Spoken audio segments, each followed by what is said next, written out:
안녕하세요. 저는 이제 곧 50이 되는 중년 남성입니다. 저도 이제 적지 않은 나이지만 아직도 인생살이가 쉽다는 생각은 들지 않습니다. 하지만 힘든 일이 있어도 포기하지 않는 것은 희망을 가지고 살다 보면 언젠가는 잘 되어 있을 나의 미래를 그리고 있어서겠죠. 그런데 그렇다고 뒤를 돌아보지 않은 채 앞만 보고 달리다 보면 가끔은 중요한 많은 것들을 놓치는 일이 생기는 것 같습니다. 저 역시도 세상의 원망과 다른 사람에 대한 분노에 휩싸여 앞뒤를 재지 않고 앞만 달려왔던 시절이 있습니다. 이제 와서 생각해 보면 되돌릴 수 없는 그 세월이 참 아쉽기만 합니다. 제 이야기는 그런 저에 대한 후회와 뒤늦게 찾아온 기적 같은 일에 관련된 사연입니다. 그럼 이제 제 이야기를 시작해 보겠습니다. 저는 부모님과 4살 차이가 나는 형, 이렇게 4식구로 구성된 평범한 가정에서 자랐습니다. 부자는 아니었지만 부족하지 않을 정도의 형편 속에서 자란 형과 저는 어릴 때부터 매일 붙어 다녔습니다. 보통 형제들 하면 치고받고 싸우기가 보통일 텐데 저와 형은 단 한 번도 싸워본 적이 없을 정도로 사이좋게 지냈죠. 물론 형이 동생인 저에게 양보도 많이 해주고 잘 놀아준 이유도 있겠지만 그보다 제가 어린 나이부터 형을 존경하면서 자랐기 때문일 겁니다. 어린 나이의 아이가 형을 존경한다는 생각을 할 정도로 저희 형은 참 대단한 사람이었습니다. 형은 비슷한 나이의 아이들보다 훨씬 앞서갔고 뭐든지 척척 잘 해내는 만능 제주꾼이었습니다. 그래서 친가나 외가에서도 그렇고 형을 알고 있는 주변 사람들은 모두 그런 형을 칭찬하기 바빴어요. 어린 나이에 영재라고 불릴 만큼 똘똘했던 형은 학교를 가서도 항상 반장과 학생회장을 놓치지 않았고 공부는 당연하고 심지어는 운동마저 잘해서 진학하는 학교마다 입지전적인 인물이 되었죠. 형을 따라 같은 학교를 들어갈 때면 저는 제 이름보다 누구 동생이라는 얘기를 먼저 들었습니다. 경수 동생 경진이라는 그 호칭이 전 좋았습니다. 물론 누군가는 형제의 뒤에 가려지는 것이 끔찍이 싫을 수도 있고 제가 형을 뛰어넘을 만큼 뛰어나지 않아서 항상 비교되었지만 사실 저 역시도 우리 형이 얼마나 대단한지를 알고 있기에 그런 얘기가 기분 나쁘지 않았죠.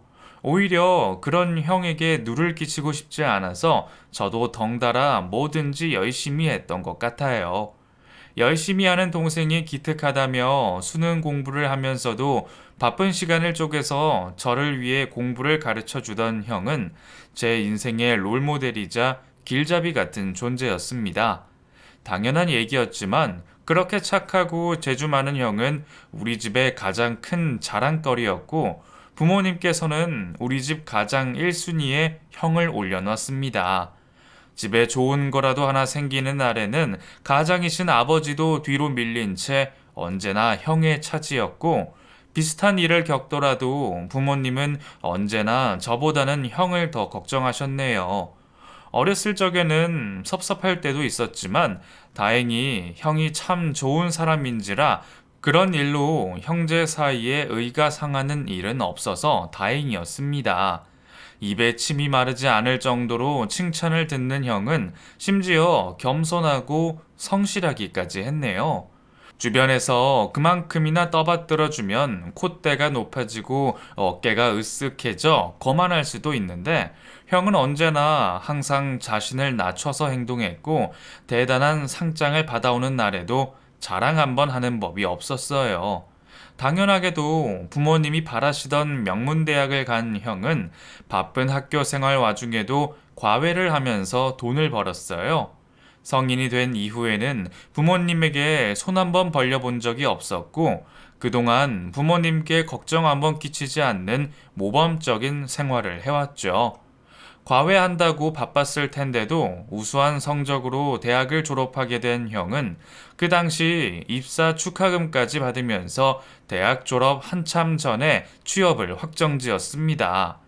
물론 그때는 IMF 전이라 대학생들을 너나 할 것 없이 데려가던 때라고 하지만 저희 형은 여러 회사에서 경쟁하여 거의 모셔가다시피 했었으니 참 대단하다 싶었습니다.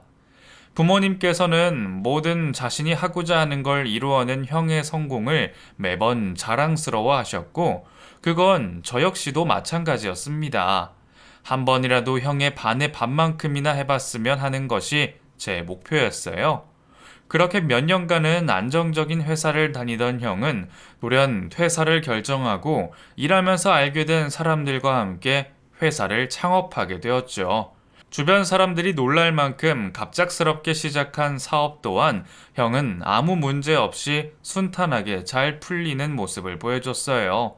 사실 아들이 갑자기 잘 다니던 대기업을 때려치고 뭔지도 모르는 사업을 한다 그러면 걱정하거나 말리셔야 정상일 텐데 저희 부모님은 누구보다 형을 믿으셔서 그런지 형에게 걱정하는 말 한 번 없으셨습니다.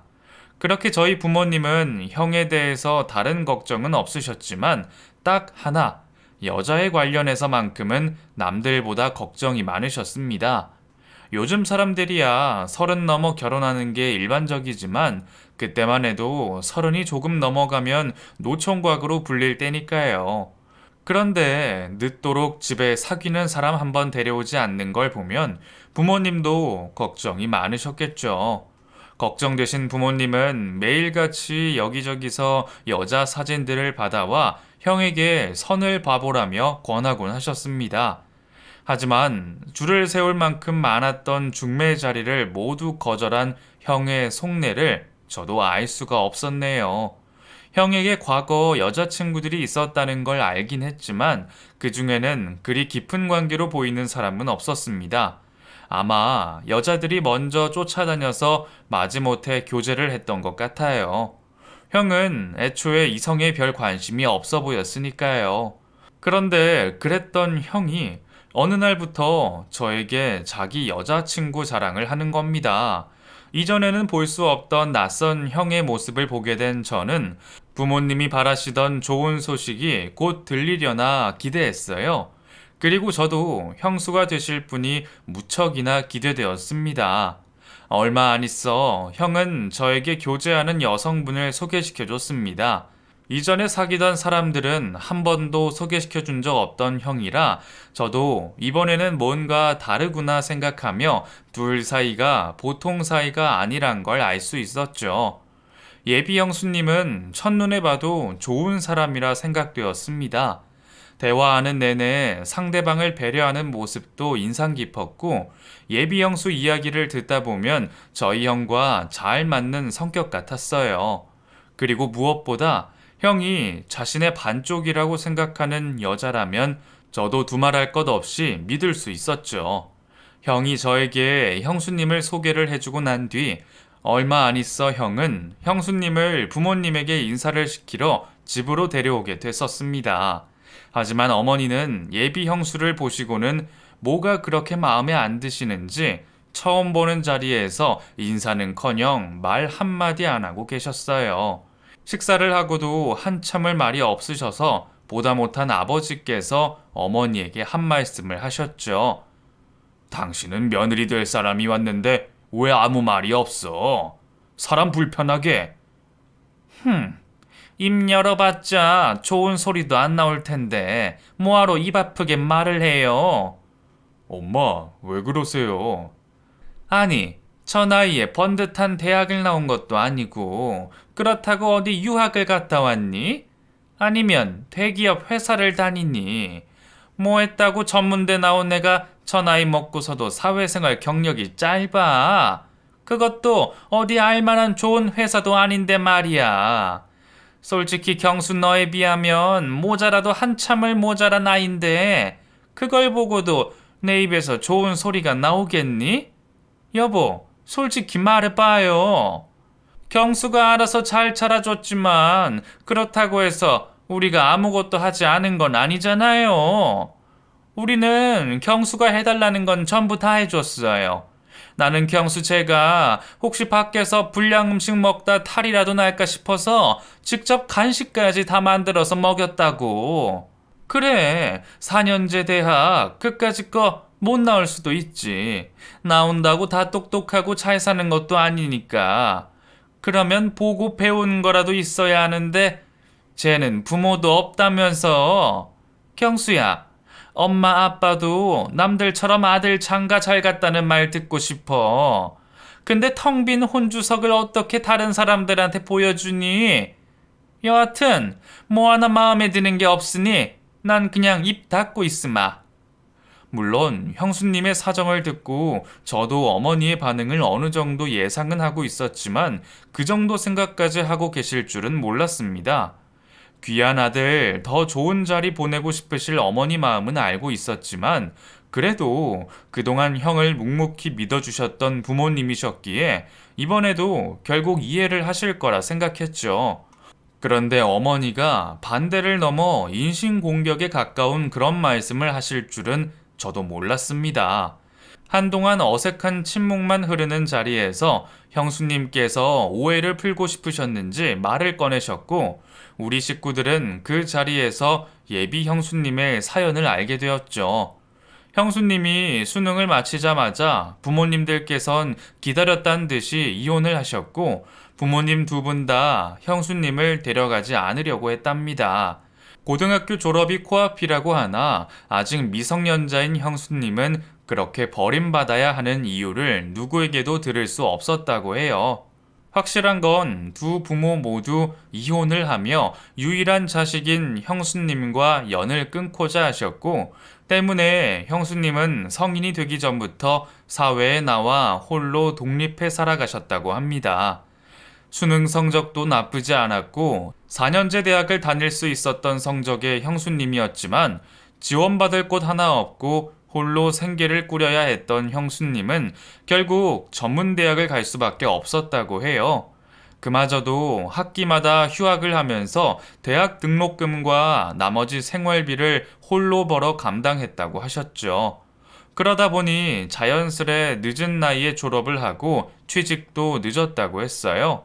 사실 형수님 이야기를 듣고서 어떻게 그런 매정한 부모가 있나 싶었고 어린 나이에 감당하기 힘든 현실을 잘 헤쳐나온 형수님이 대단하게 느껴졌습니다. 하지만 어머니는 저와 다르게 생각하셨나 봅니다. 네 입으로도 부족한 걸 말할 만큼 자기 분수를 알면서 지금 이렇게 결혼 승낙을 받으러 왔다는 건 모순 아니니? 너네 부모도 너를 내팽개쳤던 이유가 있었을 텐데 우리 보고 그걸 이해해달라고 여기까지 와서 이야기를 하니? 인사 오기 전에도 대충은 경수한테 들어서 이미 내 마음에 차지 않았다.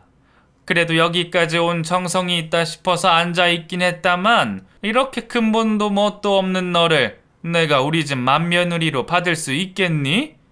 경수가 너를 얼마나 사랑하는지 모르겠지만 둘이 사랑하든 말든 나는 너 같은 애를 절대로 우리 집안 며느리로 인정할 수 없다. 그러니까 더 당하고 싶지 않으면 지금이라도 결혼이고 뭐고 다 그만둬라. 어머니, 은하 배경을 보려고 하시지 마시고 은하가 어떻게 살아왔는지를 보세요. 어머니께서 아직은 은하를 다 알지 못하지만 은하 정말 좋은 여자예요. 그리고 아무리 며느리 될 사람이 마음에 안 드신다 하더라도 손님으로 집에 온 사람한테 어떻게 상처가 될 이야기를 그렇게 서슴없이 하세요? 어머니 원래 그러신 분 아니시잖아요.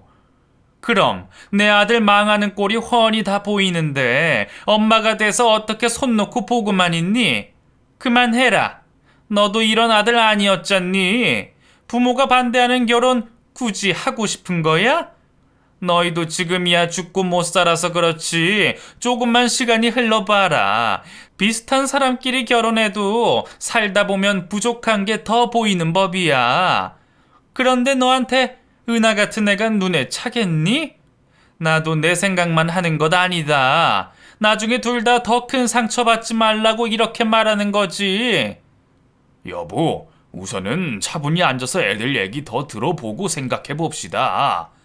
지금 당장 결정할 것도 아니잖아요. 당신까지 정말 왜 그래요? 이 집에서 아들 걱정하는 사람은 나밖에 없어요? 됐어요. 다들 저 불려시 같은 애한테 속고 있는 것 같은데 나만 저 시커먼 속이 보이나 보네요. 그럼 나 빼고 다들 좋은 시간 보내요. 그렇게 어머니는 자리를 박차고 방으로 들어가셨고 나머지 가족들은 그 민망한 자리를 겨우 수습하며 마무리하게 되었습니다. 반대하시는 어머니와 다르게 아버지는 형의 결혼에 대해서 찬성하는 입장이셨어요. 형수의 됨됨이를 보셨는지 아니면 형의 선택을 존중하셨는지는 모르겠지만 아무 말 없이 형의 선택을 지지해 주셨죠. 형의 부탁에 아버지까지 나서 어머니의 마음을 돌려보려고 했지만 어머니는 아버지의 말씀도 듣지를 않으셨습니다. 이제까지 형을 키워오면서 하신 희생을 보상받으시려고 했는지 마음에 차지 않는 며느리를 드릴 수 없다며 한사코 마음을 돌리시지 않았습니다. 온 가족의 긴 설득에도 변함없는 어머니의 반대에 형은 결국 부모 자식 간의 연을 끊어서라도 결혼을 하겠다고 말했고 결국 자식과의 연까지는 끊을 수 없었는지 어머니는 조건을 걸어 형의 결혼을 승낙하게 되었죠. 어머니가 말하시는 그 조건이라는 것은 형수님이 회사를 그만두고 저희 집에 들어와 같이 살며 어머니 밑에서 살림 사는 법을 배워 사업하는 형의 내조를 하는 것이었죠. 물론 형은 그 제안을 받아들일 수 없다고 했지만 형수님께서 나서셔서 그 제안을 수락하셨어요. 어머니와 친해질 수 있는 기회이고 모시고 살면서 효도하자며 말입니다. 형수님도 쉽지 않을 결정이었을 텐데 그런 선택을 하셨네요. 결국 형과 형수님은 긴 반대 끝에 결혼식을 올릴 수 있었고 그날 이후 형수님은 우리 가족이 되어 한 집에서 생활하게 되었습니다. 처음으로 내 식구 외 다른 가족이 생기니 많이 불편하더라고요. 어머니를 제외하고 남자 셋이 있어 편하게 지내다 보니 옷 입는 것부터 해서 생활 습관까지 평생 행동하던 걸 고치는 게 여간 힘든 일이 아니었습니다. 하지만 그와 다르게 좋은 점도 많았어요. 제가 아직 대학생이다 보니 이전처럼 부모님이 세심하게 챙겨주시지 못하셨는데 형수님께서 대학 생활하면서 생기는 불편한 점들을 먼저 알아차리시고 저를 챙겨주셨거든요. 사소하지만 시험 준비로 늦게 집에 들어오면 제가 배고픈 걸 어떻게 아셨는지 야참도 챙겨주시고 누님처럼 제게 잘 해주셨죠. 그러다 보니 저도 점점 형수님이 편해져 제 짝사랑 이야기나 대학 생활하며 생긴 고민들을 나누기도 했습니다. 같이 살면서 제가 느낀 형수님은 첫 만남 때처럼 차분하고 상대방 이야기를 잘 들어주며 배려심도 깊고 착한 마음을 가진 그런 사람이었습니다. 그런 모습을 아버지도 느끼셨는지 형수님을 이전보다 더 편하고 진심으로 대하셨습니다.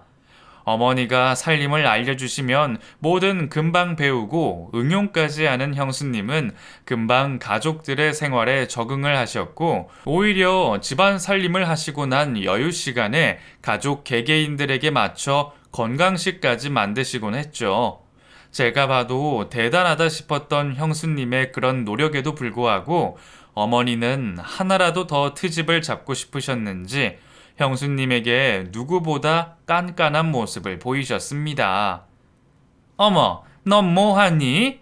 지금 배추는 다 차려놓고서 다른 걸 하는 거야? 김치 하면 시간이 또 얼마나 걸리는지 몰라서 네가 여유 부리는구나. 배추는 어젯밤에 절여서 김치까지 다 해놨어요, 어머님. 뭐? 벌써 너 혼자 그 많은 김치를 다 했다고? 너 지금 시엄마를 물러보니? 내가 주방에서 네가 김장하는 꼴을 못 봤는데 너 설마 김장하기 싫어서 어디서 사온 거 아니야? 아니에요, 어머님. 오늘 하려면 괜히 어머님까지 일하실 것 같아서 제가 오늘 새벽에 전실에서 다 해놨어요. 그래? 근데 네가 우리 집 김치 담그는 법은 어떻게 알아서 했어? 내가 알려주지도 않았잖아. 어머님께서 어젯밤에 저희 집 김치 담는 법이라면서 공책 주셨잖아요. 그거 보면서 했어요. 아니, 내가 너더러 배추를 절이라고 했지 나 몰래 김치까지 담그라고 했니? 네가 나를 무시하지 않고서야 이렇게 네 마음대로 할 수가 있어. 너는 어쩜 그렇게 네 맘대로 하니? 이번 김치는 버렸다 버렸어. 그런데 아버지도 형도 인정하셨지만 형수님이 담근 김치가 이전에 어머니가 담그셨던 김치보다 맛있으면 있었지 결코 덜하진 않았거든요. 그런데도 어머니는 알아서 척척 잘하는 며느리가 뭐가 그리 미우신지 여지없이 혼을 내셨습니다. 사실 어머니 때문에 앞에서 말하지는 않았지만 가족들 모두 시어머니 구박에도 구김없이 잘 적응하는 형수를 보며 대견해했어요. 하지만 어머니에게는 트집 잡을 것 없이 잘 따라오는 며느리의 모습이 더 얄미우셨나 봅니다. 이제는 집안 살림으로 더 뭐라 하실 게 없었는지 그 후로는 괜한 꼬투리를 잡아 형수님에게 뭐라고 했어요. 너는 지금 일부러 나 흉보이려고 살을 빼고 있니? 살이요? 저도 먹을 만큼 먹긴 하는데 살이 왜 빠지는지 모르겠네요. 네가 결혼하고 우리 집 와서 시집살이 하는 걸 동네 사람들이 다 아는데 이렇게 살이 쪽 빠진 널 보면 동네 사람들이 나를 보고 뭐라고 하겠니? 착한 며느리가 시댁에 들어와서 못된 시어머니 밑에서 제대로 먹지도 못하고 고생고생하다 저렇게 살 빠지는 거라고 하겠지. 솔직히 말해봐라. 너 일부러 살 빼서 나 욕먹이려고 하는 거지? 아니에요, 어머님. 제가 감히 어떻게 다른 사람들이 어머니 흉을 보게 하겠어요. 절대 아니에요. 그거야. 내가 네 속을 못 들어가 봐서 모르지. 어머니, 아무리 그래도 어떻게 형수 섭섭하게 그런 말을 하세요. 세상에 그런 생각까지 하고 사는 며느리가 어딨어요. 경진이 너는 학교 안 가니? 뭐 한다고 집에 지금까지 있어? 그리고 경진이 너가 뭘 한다고 그래? 괜찮아요, 도련님. 어머님 말씀이 맞으세요. 어머님, 제가 잘못했어요. 앞으로는 어머님 오해 살 만한 일 만들지 않을게요. 죄송해요. 그래, 내가 참아야지. 살은 찌우는데 그렇다고 또 돼지처럼 살찌지 마라. 여자가 살찌면 보기 싫으니까. 어머니의 괜한 트집이 기가 막혀서 옆에서 듣고 있던 제가 보다 못해 몇 번 형수님 편을 들기도 했습니다. 아무리 제 어머니라고 해도 너무하다 싶었거든요. 형수님이 바빠서 화장을 안 하면 핏기 하나 없어 보인다며 괜히 힘든 척 하려고 한다 하셨고, 눈치껏 화장을 하면 어디 동네에 남자라도 꼬시려고 하냐며 말도 안 되는 순 엉터리 트집을 잡으셨어요. 제가 봐도 저희 어머니 참 못된 시어머니구나 싶었습니다. 그런 시집살이에도 형수님은 아무렇지 않으신지 오히려 어머니 말에 늘 순응했고 더 잘하려 노력하는 모습만 보여주셨죠. 저는 그런 형수님이 안타깝기도 하고 또 대단해 보이기도 했습니다. 그래서 그런 형수님의 진심을 어머니도 언젠가는 알아주실 거라 생각했죠. 그러던 도중 아버지께서 암에 걸리시며 힘든 투병 생활을 하시게 되었습니다. 그나마 아버지의 암을 조금이라도 일찍 발견하게 된 건 형수님의 선물 덕분이었어요. 결혼 전부터 저희 부모님들에게 많은 신경을 써주시던 형수님은 값비싼 종합 건강검진을 부모님께 선물했고 그 검사 덕분에 아버지가 암이란 걸 발견하게 되었죠. 발견도 일찍 되었고 충분히 치료할 수 있다던 병원의 말과 달리 아버지는 수술 후에도 항암 치료가 끝나지 않았고 결국 다른 장기들에도 전이가 되면서 힘든 투병 생활을 하셨습니다. 어머니와 형수님 두 분이서 아버지의 간병인 생활을 하시게 되었고 그러다 어머니께서 힘든 간병인 생활에 결국 몸져 눕게 되시면서 형수님 혼자 부모님 두 분을 홀로 감당하게 되었죠.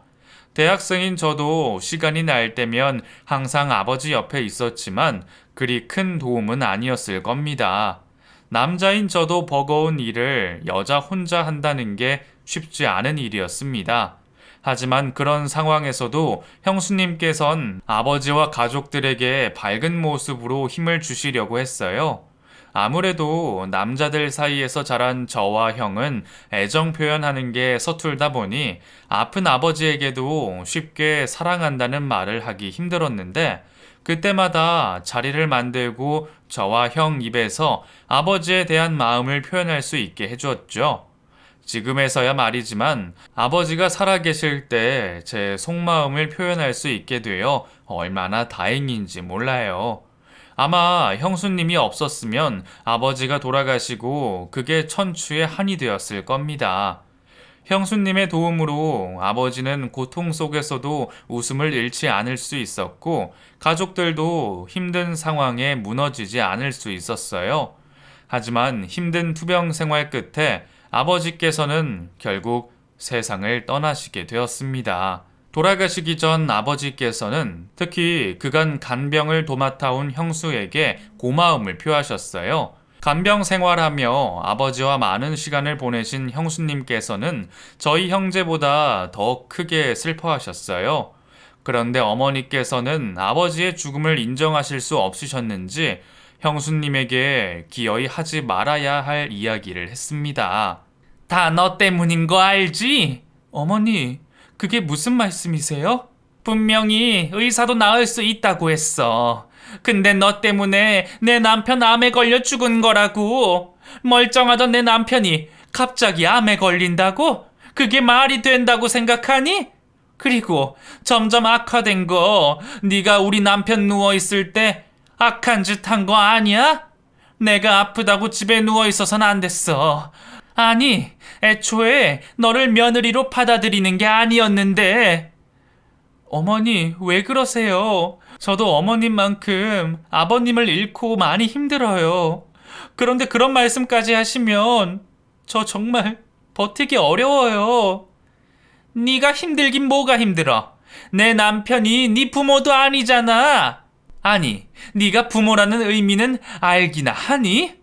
자식 버린 부모도 꼴의 부모라고 생각해서 그걸 안다고 생각하는 거야?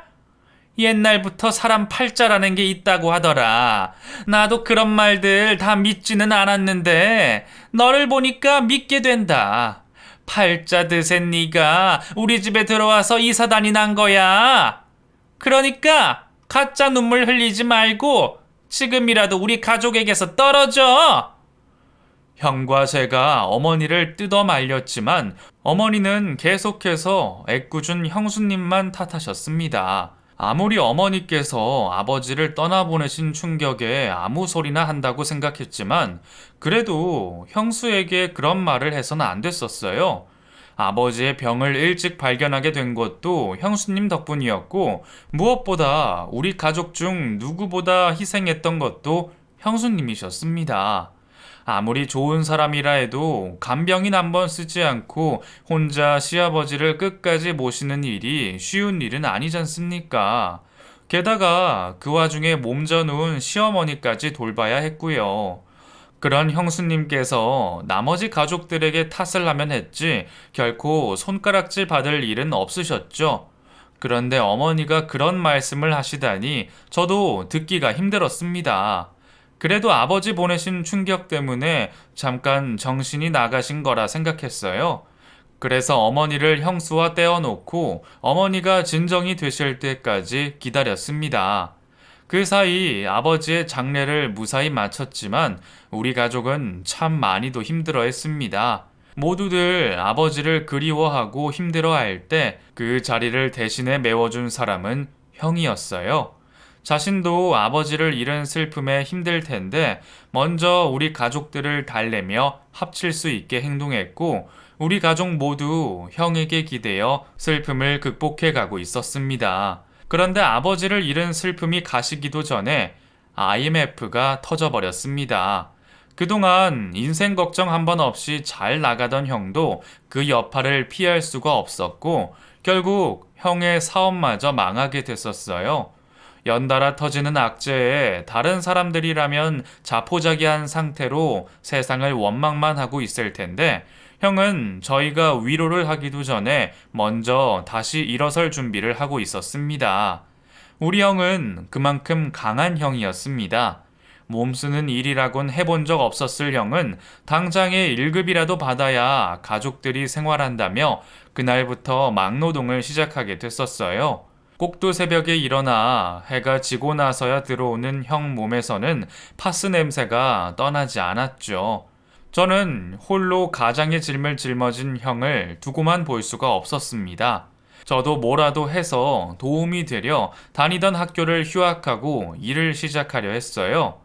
형, 나 학교 휴학하고 일하려고. 한 살이라도 더 젊은 내가 일을 해야지. 돈은 내가 벌어올게. 형은 다시 사업 준비도 해야 하잖아. 경진아, 돈은 형이 어떻게 해서라도 벌어볼게. 힘들게 들어간 대학인데 졸업이 늦어지면 나중에 취업하기도 더 힘들어져. 이제 사회 분위기도 이전 같지 않고 너는 우리 때와 달리 많이 힘들 거다. 힘들겠지만 나랑 네 형수가 어떻게든 해볼 테니까 넌 학업에만 열중해라. 알겠지? 어렸을 때부터 형은 항상 그런 모습이었습니다. 우리 가족이 아버지를 잃고 방황할 때도 빠르게 그 큰 빈자리를 대신할 수 있는 사람이었고, 자신이 노력해온 사업이 한순간에 없어져도 자책하기는커녕 곧바로 가족들을 위해 다시 일터로 나가는 존경스러운 형이었죠.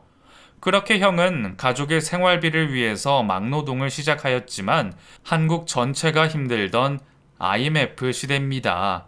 꾸준히 일할 수 있는 자리는 많지 않았고 그마저도 건설사나 건축업자가 망해버리면 일당을 떼이기도 했죠. 형은 좀 더 안정적인 수익을 위해서 전국을 돌아다니며 숙식 막노동을 했고 결국 집을 떠나야 했습니다. 부창부수라고 하죠. 형수님도 형과 똑같이 말보다는 행동을 먼저 보였습니다. 아버지를 잃고 힘들어하시는 어머니를 돌봐야 했기에 형처럼 오랜 시간 집을 비울 수는 없었지만 가족들을 위해서 적은 돈이라도 벌어야 한다며 일을 시작하셨죠. 어머니 삼시세끼를 모두 다 차려드리고 집안일까지 하시면서 잠깐이라도 쉬시는 게 시간이 아깝다며 부업까지 가지고 오셔서 집에서도 일을 하셨습니다. 저도 시간을 내어 아르바이트를 하긴 했지만 학교를 다니고 있다 보니 제 교통비와 생활비 정도를 해결할 뿐 가족들에게 실질적인 도움이 되지 못했죠. 형과 형수님은 가족을 위해서 희생하고 있는데 사지 멀쩡한 제가 앉아서 공부만 하고 있으니 여간 불편한 게 아니었어요. 그런 제 마음을 아시는지 형수님은 제가 조금이라도 마음을 편하게 가질 수 있는 말을 해주셨어요. 도련님, 많이 힘드시죠? 네, 아니요. 앉아서 공부하는 제가 힘들 게 있나요, 뭐. 형이랑 형수님께서 더 고생이시죠. 가족들은 힘든 시간 보내고 있는데 앉아서 하는 공부가 무슨 소용이 있겠나 싶어 나가서 돈 벌고 싶으시죠? 그런데 도련님, 이런 시련은 잠시 잠깐이잖아요. 도련님이 중요한 시기에 괜히 다른 일 하다가 정작 중요한 걸 놓치시면 어떡해요. 지금이야 대학 졸업장이 별것 아니라 생각되실 수도 있지만 사람 일이라는 게 또 모르잖아요.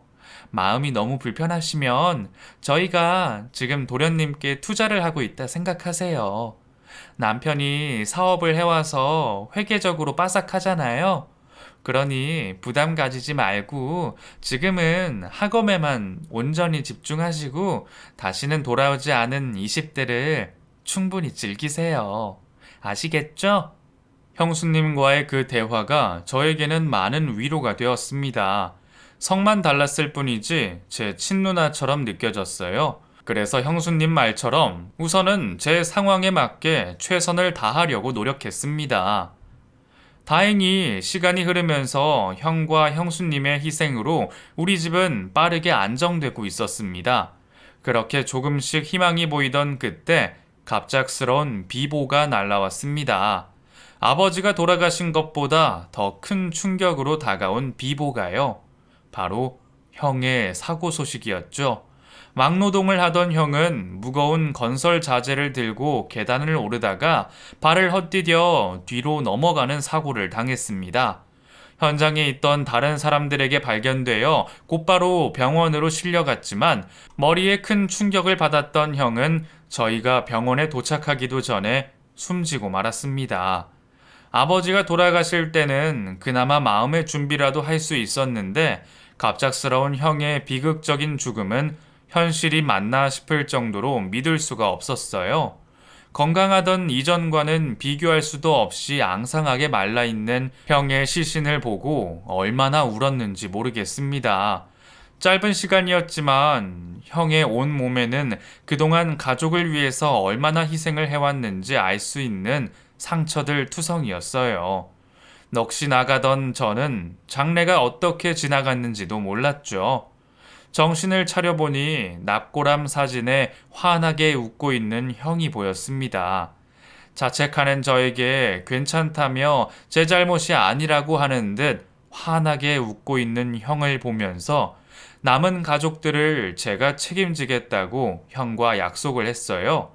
그제서야 옆에서 슬퍼하는 가족들이 떠올랐고 이제는 제가 형을 대신할 차례였죠.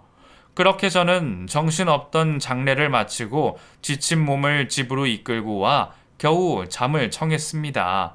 그런데 한참 만에 일어나 보니 형수님께서 보이지 않았어요. 그때까지는 형수님께서 남편을 잃은 아픔을 혼자 토해내려 잠시 외출을 나갔다고 생각했습니다. 그런데 시간이 한참이 지나도 오지 않던 형수님은 다음 날이 되어서도 연락이 되지 않았고 여러 번 거는 제 전화도 받질 않았죠. 혹시나 형수님이 잘못된 선택을 하신 건 아닐까 싶어 급히 경찰서로 가렸는데 어머니께서 저를 잡으시곤 형수가 도망을 간 것 같다고 말씀하셨어요. 됐다. 괜히 나가봤자 마음 먹고 숨은 년 찾을 수도 없다. 그게 무슨 말씀이세요? 어머니는 형수님이 어디 갔는지 아세요? 이거 봐라. 내가 경수방에 들어갔더니 이게 있더라. 이게 경수 아이면 지가 도망갔겠니? 걔가 맨날 돈 번다고 나간 게 아니라 웬 놈이랑 놀아난 거지. 그렇고 말고. 그렇지 않고서야 걔가 도망을 왜 가니? 결국 걔같이 시아버지도 모자라서 남편까지 잡아먹은 거야. 내가 이럴 줄 알았다. 집에 여자 잘못 들이면 패가 망신이라 그랬는데 그래서 내가 그때 끝까지 반대를 했어야 했는데 이게 다 내 탓이다 내 탓이야. 어머니께서 보여주신 건 초음파 사진과 임신 테스트기였습니다. 놀라서 형수가 쓰던 방으로 뛰어갔더니 몇 안 되는 형수의 물건들이 죄다 사라져 있었습니다. 그걸 보게 된 저는 어머니의 말을 믿을 수밖에 없었죠. 어머니 말씀처럼 우리 핏줄이 맞으면 왜 도망을 갈까 싶었습니다.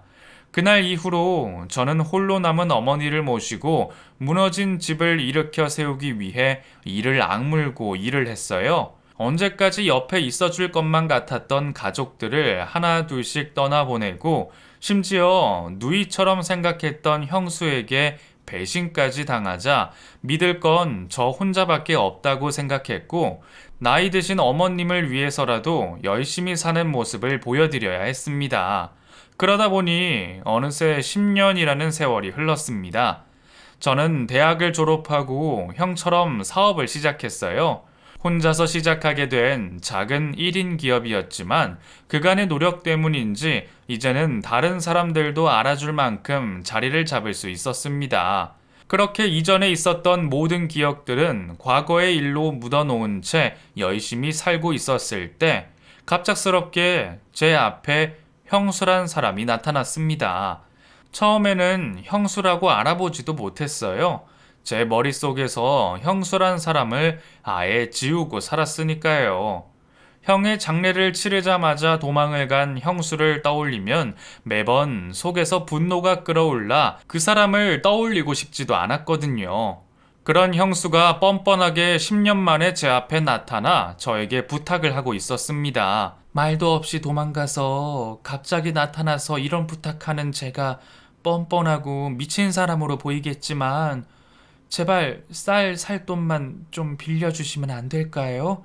저야 도련님께서 용서가 안 된다고 해도 저희 아들을 봐서라도 제발 부탁드려요, 도련님. 삐쩍 마른 형수가 자신의 아들이라 말하는 아이를 본 저는 형수를 끌어안고 오열할 수밖에 없었습니다. 제가 형수에게 어떤 말을 듣지도 않고 지난 날에 대한 오해를 풀게 되었던 건 어린 시절의 형을 그대로 데리고 온 듯한 형과 똑 닮은 그 아이의 모습 때문이었습니다. 아이는 다른 검사를 하지 않아도 우리 형의 아들이라는 걸, 내 조카라는 걸 단번에 알 수 있을 만큼 똑 닮아 있었어요. 그제서야 형수를 제대로 들여다보게 된 저는 모진 세상살이에 이미 지칠 대로 지친 형수님이 얼마나 힘들게 살아왔을지 알 수 있었습니다. 그리고 그렇게 만난 형수님에게 10년 전의 사실을 듣게 되었죠. 시집살이 초 제가 듣고 봐왔던 고부 갈등은 형수님이 당한 것에 감히 비할 수 없었습니다. 어머니는 다른 가족이 없을 때 형수를 더 모질게 괴롭혔어요. 게다가 아버지가 돌아가시고 난 뒤 더욱 심해진 것 같았습니다. 형수님이 밖에서 일을 하시고 집에 들어와 집안일을 할 때마다 어머니는 형수님의 사나운 팔자 때문에 아버지가 돌아가시게 되었다며 머리채를 잡아당기고 손에 잡히는 대로 형수님에게 매질을 하며 폭력을 행사했다고 합니다. 형수님도 어머니께 울며 사정도 해봤지만 이미 어머니 머릿속에는 잘못된 생각이 단단히 박혔는지 듣지도 않으셨다고 해요. 거기다 일부러 제가 없을 때만 형수를 괴롭혔고 형에게 도움이라도 청할까 싶으셨는지 휴대폰 검사까지 하셨다고 합니다. 그런 순간에도 형수님은 어머니를 위해서 매끼 식사를 차리고 가족을 위하고 있었습니다. 어머니의 이유 없던 폭행은 점점 더 심해졌고 어느 날은 화장실로 형수를 불러 샤워기로 찬물 세례까지 맞으셨다고 했어요.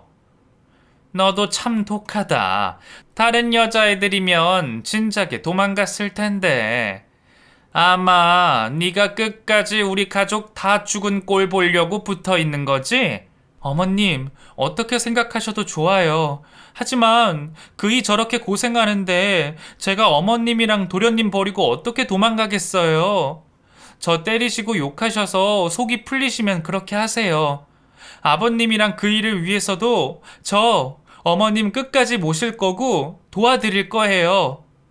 그래, 누가 이기나 두고 보자. 누가 먼저 죽는지 끝까지 가보자꾸나. 어머니의 이유 없는 지독한 괴롭힘에도 형수는 책임감 때문인지 누구에게도 알리지 않고 그 괴롭힘을 모두 혼자 감내하셨다고 합니다. 그 사이 형수님께서는 임신을 하게 되셨고 그 기쁜 소식을 형에게 가장 먼저 알리기 위해 몇 주 뒤면 다시 돌아오는 형을 기다리셨다고 해요. 그런데 그 사이 형의 비보가 날라왔고 시아버지도 모자라 남편까지 잡아먹었다며 달려드는 어머니 모습에 형수님도 더 이상은 혼자 버틸 자신이 없어 정신없이 집을 도망쳐 나오셨다고 하셨습니다. 처음에는 형수님 혼자 잘 살아보려 했지만 아이를 낳고 여자 혼자 버티는 그 삶이 쉽지 않으셨나 봅니다. 그래도 어찌 힘들게나마 버텨오셨는데 최근 일하던 곳에서 잘린 후 더 이상 일자리를 찾지 못하셨고 결국 마지막 부탁을 하러 저에게 찾아오신 거죠. 저는 어머니가 형수에게 지은 죄를 갚기 위해서 그리고 형을 대신하여 형수의 재기를 돕기로 했습니다. 갈 곳 없는 형수님과 조카를 위해서 마음 편히 살 수 있는 집을 구해줬고 주변 사람들에게 자리를 알아보면서 일할 수 있는 곳을 찾아봤습니다. 형수님에게 무리가 되지 않는 선에서 일자리를 찾아드리고 자립하기 전까지 제가 할 수 있는 모든 지원을 아끼지 않았죠. 시간이 흘러 지금은 형수님과 조카 모두 자립해서 잘 살고 있습니다. 아직까지 전 아버지와 제가 진 빚과 어머니의 잘못을 대신해서 형수님을 도와드리며 살고 있어요. 그리고 형수님은 악연으로 생각될 수 있는 어머님과의 끝을 형수님의 방식으로 마무리 지으셨어요. 지금 어머니께서 치매로 요양원에 계시거든요. 그걸 아시는 형수님께서 어머니를 뵙고 싶어 하셨고, 제 만류에도 어머니를 만나고 싶다 사정하는 바람에 저는 마지못해 형수를 어머니께 데리고 갔습니다. 형수님은 자신을 못 알아보는 어머니에게 어머니께서 제일 좋아하시던 양갱을 직접 해오셔서 선물하셨어요. 그리곤 양갱을 받아 좋아하시는 어머니를 안고 우시면서 자신은 모든 걸 용서했으니 남은 평생 편안하게 사시라고 말하셨죠. 형수님은 제가 처음 봤을 때와 같이 아직까지도 세상에 때가 묻지 않은 사람이었습니다. 그 순수한 마음을 형 대신 제가 지켜야겠죠. 그래서 저는 앞으로의 남은 인생도 가족들을 위해서 살아가려고 합니다. 제가 존경했던 형의 유산이라고 생각하면서 말이죠. 그래서 그런지 제가 못 돌본 형수님과 조카의 10년의 공백이 참 아쉽기만 합니다. 제가 좀 더 형수님을 이해하고 그 전 상황을 모두 알았더라면 이런 일은 없었을 텐데 말이죠. 그러니 여러분도 자신이 보는 방향만 바라보지 마시고 항상 뒤돌아보며 자신이 놓치거나 오해한 부분이 없는지 항상 확인하셨으면 합니다. 감사합니다.